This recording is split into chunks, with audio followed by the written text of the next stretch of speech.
Hello, আসসালামু আলাইকুম। কি অবস্থা আপনাদের সবার? ওয়াও! এই জিনিসটা আজকে সুন্দর। খুব হ্যালো। বাজে ধরনের একটা ঘটনা ঘটছে এই মুম্বাই এয়ারপোর্টে।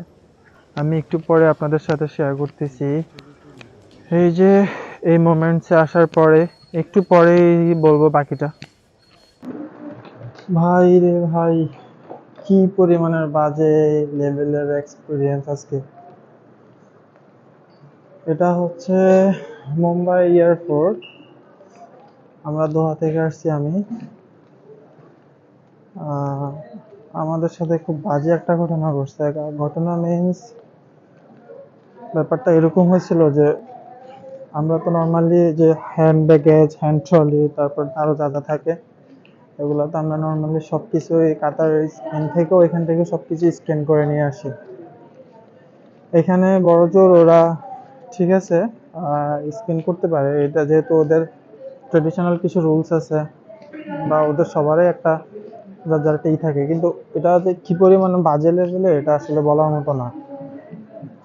নর্মালি বলি মানে আমরা যেহেতু এই জায়গাটাতে নতুন, ঠিক আছে, এজ এ নিউ, ওদের আমাদের সাথে ট্রিট করা একটু অন্যরকমের উচিত ছিল, যে লাইক গেস্ট ওদের দেশে আসছে ওরা ওইভাবে ট্রিট করতে পারতো, কিন্তু ওরা আসলে কি বলবো, ওরা আসলে মনে হয় না যে ওরা সবাইকে মানুষ মনে করে। ইটস লাইক জানোয়ারের মতো ওরা বিহেভিয়ার করে, ঠিক আছে।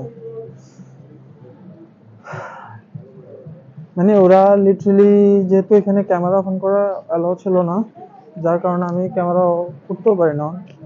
ওরা লিটারালি একদম মানুষের সবকিছু মানে কি বলবো, বেল্ট অব্দি খোলা ওরা সবাইকে চেক করছে। দেন ব্যবহার তো খুব বাজে লেভেলের ছিল। আমরা নর্মালি একটু মিস্টেকলি ও সামনে আছে, সিনেমাটা দেখ না, যা দেখি তাহলে তো হবো যে সিনেমা আছে না, কাউরে জিজ্ঞেস করেন তারা। আমরা নর্মালি এরকম যে এখন একটা মানে আমাদের ওয়েটা খুঁজতেছি, চিনি না যেহেতু এটা স্বাভাবিক। মিস্টেকলি আমরা ধরেন ওদের ইমিগ্রেশন কাউন্টারে চলে গেছিলাম, যেখান থেকে মানে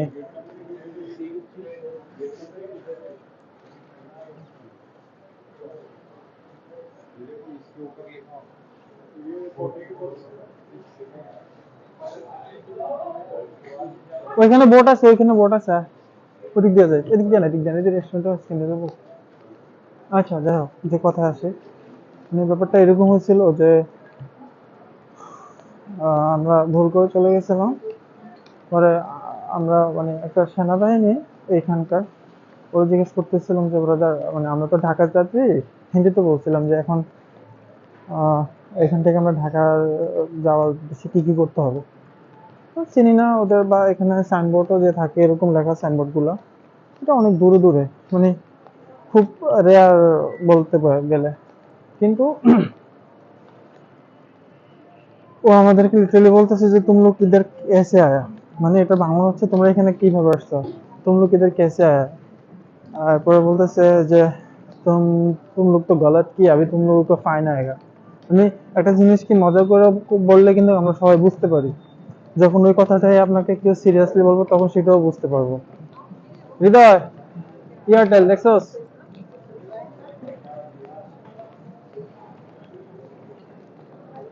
তখন সেটাও আমরা বুঝতে পারবো। তো এটাই হয়েছে।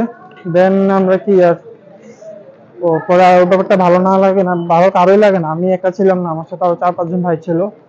দেন আমরা ওইখান থেকে চলে আসছি, বাট ব্যাপারটা খুব খারাপ লাগছে। যাই হোক, এই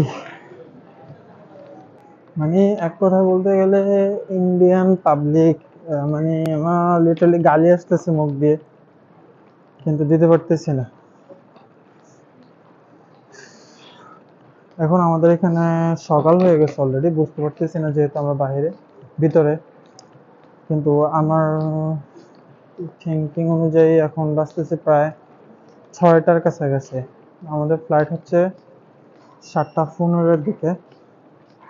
So, আমাদের আরো কিছুক্ষণ ওয়েট করতে হবে। এটা দিয়ে কি উপরে যাব? আমরা নিচে চলে আসছি। এটা হচ্ছে আমাদের ground floor, I think waiting এখানে করতে হবে।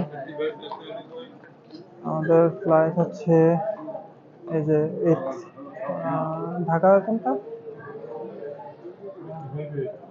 হ্যাঁ, ব্যাস। যাই হোক, এখন এখানে আমার ওয়েটিং করা ছাড়া কোনো কিছু করার নাই। তবে এখন আমি যেটা ফিল করতেছি যে এখানে আসাটা এক ধরনের অপরাধ।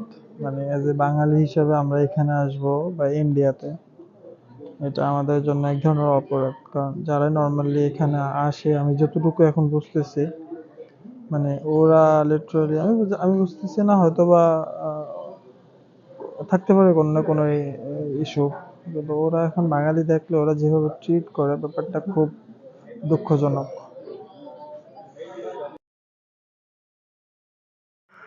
যাই হোক, যারা যারা কষ্ট করে ভিডিওটা দেখছেন তাদেরকে অসংখ্য ধন্যবাদ। দেখা হচ্ছে নেক্সট ভিডিওতে।